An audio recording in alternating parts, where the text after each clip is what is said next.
तीनों उस दरवाजे की तरफ हैरानी से देख रहे थे जो अभी खुला था। उसके अंदर से काला लबादा पहने कोई बाहर निकला, जिसके हाथ में एक अजीब सा दिखने वाला गुड्डा था। कौन? वो कुछ और बोला नहीं और लंबी लंबी भयानक सांसें लेने लगा।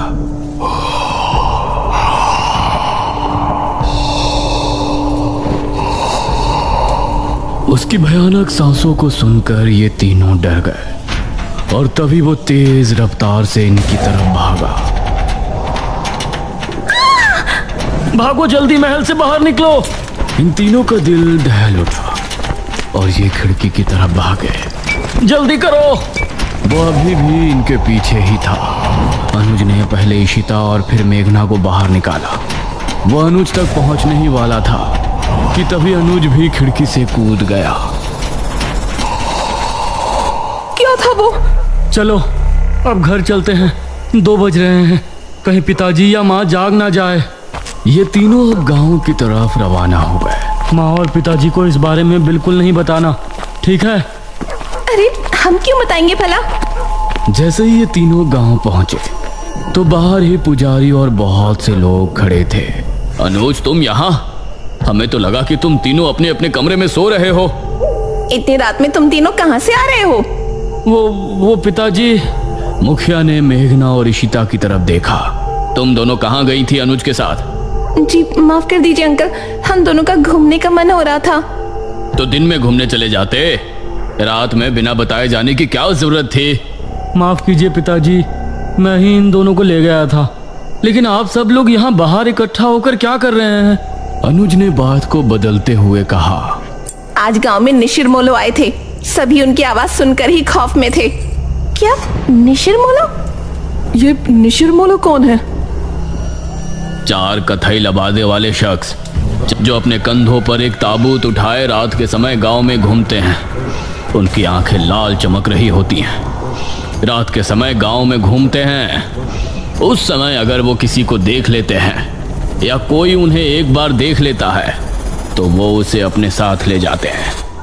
सभी गांव के लोग तो अपने अपने घरों में थे, लेकिन वो लोग संपत और कप्ता को ले गए। वो बाहर ही जुआ खेल रहे थे। अनुज, इशिता और मेघना तीनों ही ये सुनकर चौंक पड़े। पिताजी, लेकिन इससे पहले तो ऐसा गांव में कुछ भी नहीं हुआ, ना ही आपने मुझे कभी इसके बारे में बताया। ये 400 साल पहले की बात है बेटा, हमारे महाराज के समय की बात। लेकिन उस समय किसी तरह उनको रोक दिया गया था, लेकिन अब अचानक वो कैसे जाग उठे, ये तो बात समझ के बाहर है। मुखिया जी, अब कल सुबह ही तांत्रिक महाराज से मिलने के लिए निकलेंगे। फिलहाल सभी लोग अपने अपने घरों को जाएं और निशिर मोलो से सावधान रहें। ये सुनकर सभी गांव के लोग अपने अपने घरों को चले गए, लेकिन अब सभी के दिल में अजीब सा डर बैठ गया था। इशिता और मेघना भी अपने कमरे में पहुंची। ये तो बहुत बड़ी गड़बड़ हो गई। हम लोग तो यहाँ पर मृत्युंजय अमृत के लिए आए थे और यहाँ तो राजमहल निशिर मोलो पता नहीं क्या क्या सुनने में आ रहा है। ये लोग अब हमें मृत्युंजय अमृत तक लेकर भी जाएंगे या नहीं? अरे तुझे दिख नहीं रहा यहाँ कितनी प्रॉब्लम है? हम दोनों सुबह यहाँ से जा रहे हैं बस। नहीं, मैं नहीं जा सकती। लेकिन क्यों? वो मृत्युंजय अमृत। इतना कहकर मेघना ने आगे कुछ नहीं कहा। आपने बिना सोचे समझे उन दोनों लड़कियों को घर में जगह क्यों दे दी? देखा ना अब क्या हुआ। ठकुराइन, वो लड़कियां तो अनजान हैं, लेकिन अनुज को तो सब कुछ पता है ना। वो उनको लेकर रात में निकल गया, इसमें हम उनको दोषी नहीं ठहरा सकते। उनको लेकर जाने वाला तो हमारा ही बेटा है ना। कुछ ही देर में सभी एक एक करके सो गए।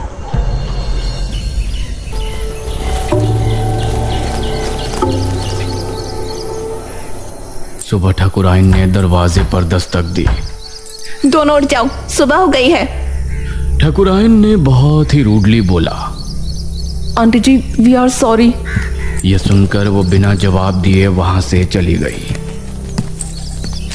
कुछ देर बाद फ्रेश होकर इशिता और मेघना दोनों ब्रेकफास्ट टेबल पर पहुंची। Good morning uncle. Good morning aunty. आओ बैठो बच्चों, नाश्ता करो। मेघना के बाल इस समय खुले हुए थे। ना जाने अनुज को उसमें क्या खास दिखा। उसने उसे स्माइल की और एक टक उसे देखने लगी। इस पर मेघना ने उसे हैरानी से देखा, फिर उधर उधर देखकर नाश्ता करने लगी। अनुज, आज तुम खेतों पर जाओगे, समझ गए? माँ, मैं खेतों पर जाकर क्या करूँगा? पिताजी, क्या हो गया है माँ को? मुझे कुछ नहीं हुआ है। तुम आज खेतों पर जा रहे हो, बस जा रहे हो। तभी ईशिता बोली, हाँ अनुज, तुम हमको भी खेत घुमा लाओगे? ये सुनकर ठकुराइन ईशिता और मेघना की तरफ गुस्से से देखने लगी। तभी अनुज भी खुश होते हुए बोला, हाँ ठीक है, मेघना को भी हमारे खेत काफी पसंद आएंगे। हाँ बेटा, क्यों नहीं, लेकिन एक बात ध्यान रखना, तीनों साथ रहना और शाम होने से पहले घर लौट आना। तब तक तांत्रिक महाराज भी आ ही जाएंगे। नाश्ते के बाद ईशिता और मेघना अनुज के साथ घर से निकली।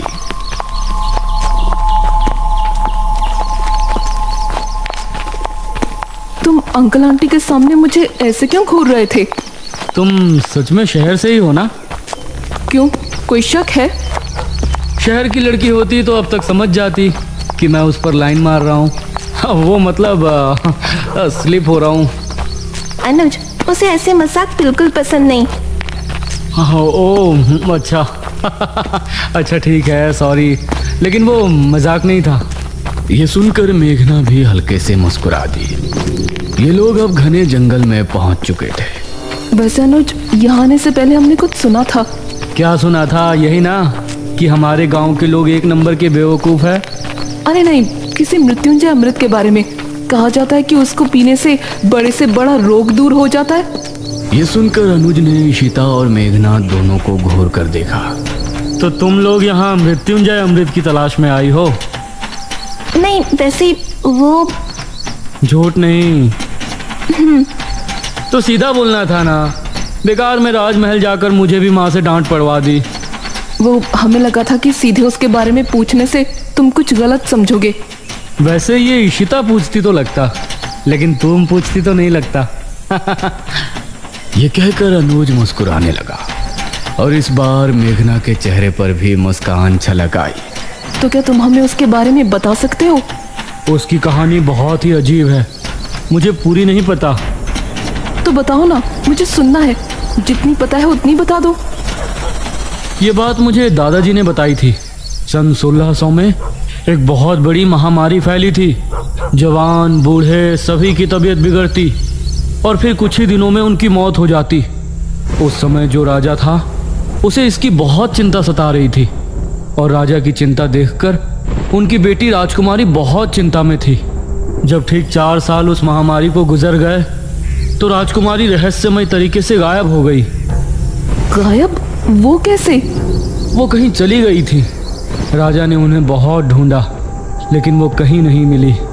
उसके बाद ठीक 1 साल 1 महीने बाद राजकुमारी लौटी और अपने साथ वो एक बीज लेकर आई थी। महाराज ने उनसे सवाल किया कि कहाँ थी, तो उसने कोई जवाब नहीं दिया। उसके बाद उस बीज को बोया गया और उससे ये बरगद का पेड़ उगा और इस बरगद के पेड़ से ये मृत्युंजय अमृत, इसको पीने से राज्य में आई महामारी खत्म हो गई। लेकिन कुछ समय बाद ही राज्य पर बहुत बड़ा संकट आया। कैसा संकट? और ये निशिरमोलो जिसके बारे में गांव के लोग बातें कर रहे हैं, उनकी क्या कहानी है? उसका तो मुझे भी नहीं पता। फिलहाल तुम वो देखो। उसने सामने की तरफ उंगली पॉइंट की। कुछ ही दूर पर सामने था एक हरा भरा बरगद का पेड़। उसे देखते ही मेघना हैरान रह गई। ये वही पेड़ था जो उसे सपने में दिखाई देता था और अब उसका वो सवाल और भी गहरा हो गया था कि ये पेड़ उसको सपने में क्यों दिखाई देता है। ओ माय गॉड, ये पेड़ तो बहुत बड़ा है। यही मृत्युंजय अमृत का पेड़ है। हाँ, और क्या? लेकिन इससे तो अमृत टपक ही नहीं रहा।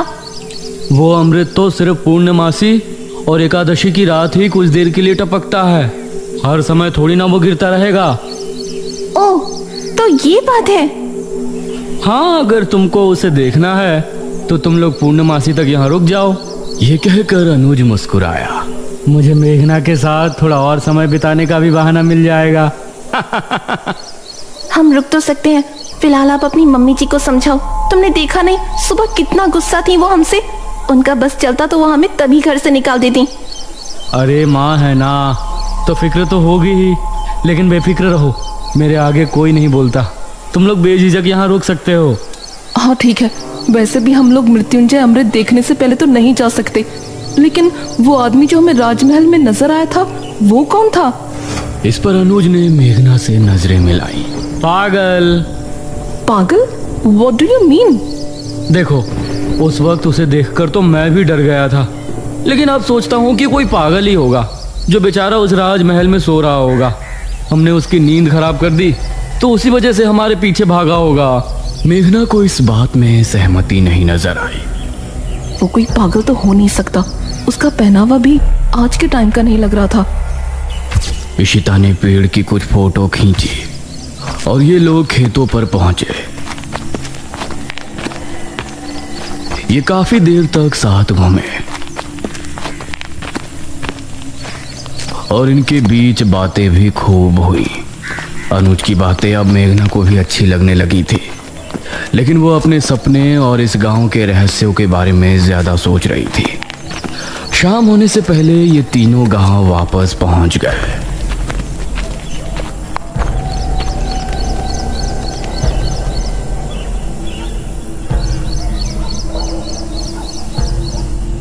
रात होने वाली है। पुजारी जी अभी तक तांत्रिक महाराज को लेकर नहीं आए। बहुत चिंताजनक बात है। मुखिया, ठाकुराइन और गांव के बहुत से लोग चौक पर इकट्ठे थे। तभी पुजारी अपने साथ एक तांत्रिक को लेकर वहां पहुंचा।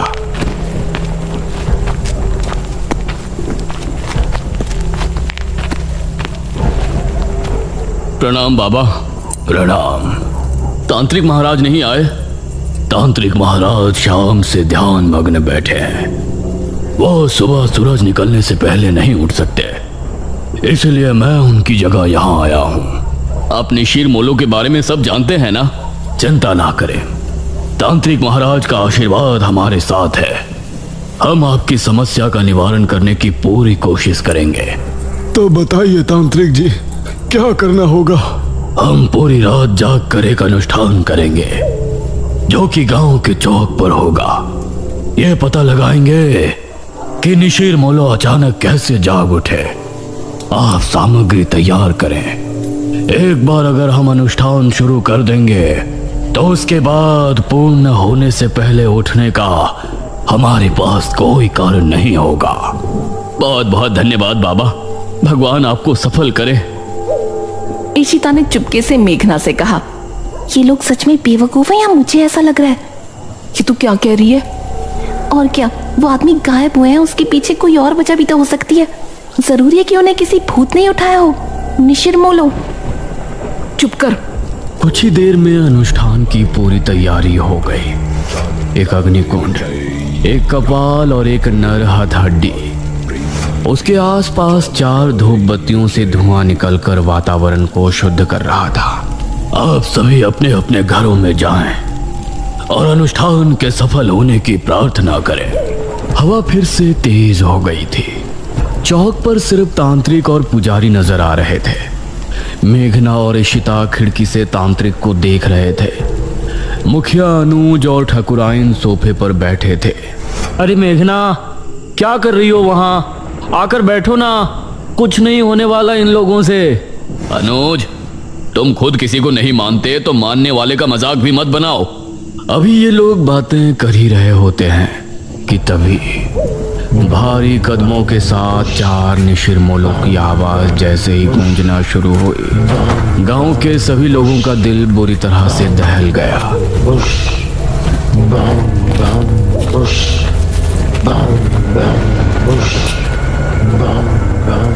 अरे ये आवाज! ये सुनकर मुखिया भी बुरी तरह से डर गया। जल्दी से सभी खिड़की दरवाजे बंद कर दो, कोई बाहर नहीं झांकेगा। उसे इस तरह से डरा हुआ देखकर इशिता और मेघना भी हैरान रह गए। हे भगवान, निशिर मोलो फिर से आ गए। 400 साल पहले तो ये सिर्फ शनिवार की रात्रि में ही आया करते थे। उनकी आवाज सुनकर पुजारी और तांत्रिक भी डर गए थे, लेकिन तांत्रिक ने मंत्र पढ़ना जारी रखा। बाबा, ये निशिर मोलो की आवाज कैसे आ रही है? तांत्रिक ने उसका कोई जवाब नहीं दिया। पुजारी भी डर गया था, इसलिए वो भी चुपचाप मंदिर की तरफ रवाना हो गया। वो आवाजें अब तेज होती जा रही थी। मेघना ने जल्दी से खिड़की को बंद कर दिया।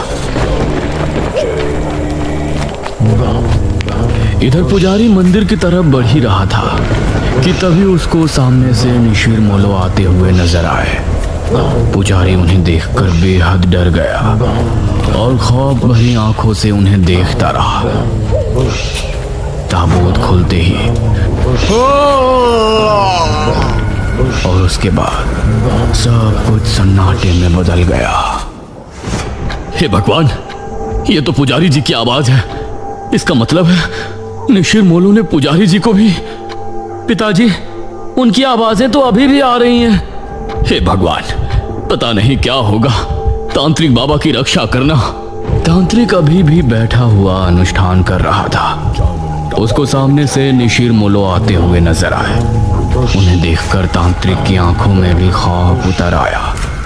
निशिर मोलो उसके सामने आकर रुक गए और एकदम शांत हो गए।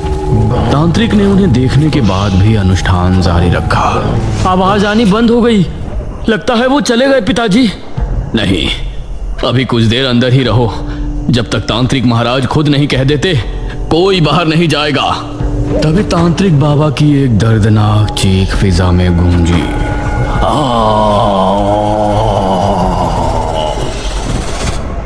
हे भगवान, ये तो तांत्रिक बाबा की आवाज है। धीरे धीरे आवाजें हल्की होती चली गईं और फिर पूरी तरह से शांति छा गई। चलो, सब जल्दी से बाहर चलो। अब मुखिया और सभी गांव के लोग अपने घरों से निकलकर चौक पर पहुंचे। वहां उन्होंने देखा कि तांत्रिक बाबा किसी मिट्टी के पुतले के जैसे जमे बैठे हैं। उनकी आंखें और मुंह पूरी तरह से फटा हुआ है। तांत्रिक बाबा! अगले ही पल उनका शरीर धीरे धीरे गायब हो गया। ये भयानक मंजर देखकर सभी के डर के मारे चीख निकल गई। निशिर मोलो पुजारी जी को ले गए और तांत्रिक बाबा का अंत कर दिया। इसका मतलब वो सिर्फ ये अनुष्ठान रोकने आए थे। पिताजी, अब निशिर मोलो से हमें कौन बचाएगा? अब तो तांत्रिक महाराज को ही आना होगा, वही कुछ कर सकते हैं। इशिता और मेघना तांत्रिक की मौत देखकर बहुत डर गई थी। दूसरी तरफ गुफा में बैठे बड़े तांत्रिक ने अचानक से अपनी आंखें खोली। उनके चेहरे पर चिंता की लकीरें साफ नजर आ रही थी। निशिर मोलो का ये रूप, उसने हमारे शिष्य का भी अंत कर दिया। अब हमें खुद वहां जाना होगा, वरना प्रलय आ जाएगा। उस रात जब मेघना सो रही थी तो उसे एक सपना आया। वो एक राजकुमारी वाली वेशभूषा में एक सुनसान जंगली इलाके में घूम रही है। दूर दूर तक कोई नजर नहीं आ रहा है। तभी कोई पीछे से उसके कंधे पर हाथ रखता है। हाँ? मेघना चौंकते हुए पीछे मुड़कर देखती है और उसके मुंह से चीख निकल जाती है। उसे देखकर वो चीखती हुई नींद से जाग उठती है। अरे मेघना, क्या हुआ?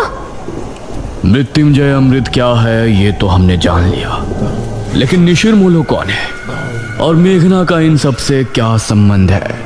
वो कौन सा खौफनाक रहस्य है जिसकी वजह से गांव के लोग पहले भी खौफ में थे और आज भी है? इन सभी सवालों के जवाब जानने के लिए हमारे साथ बने रहिए निशिर मोलो के तीसरे भाग में।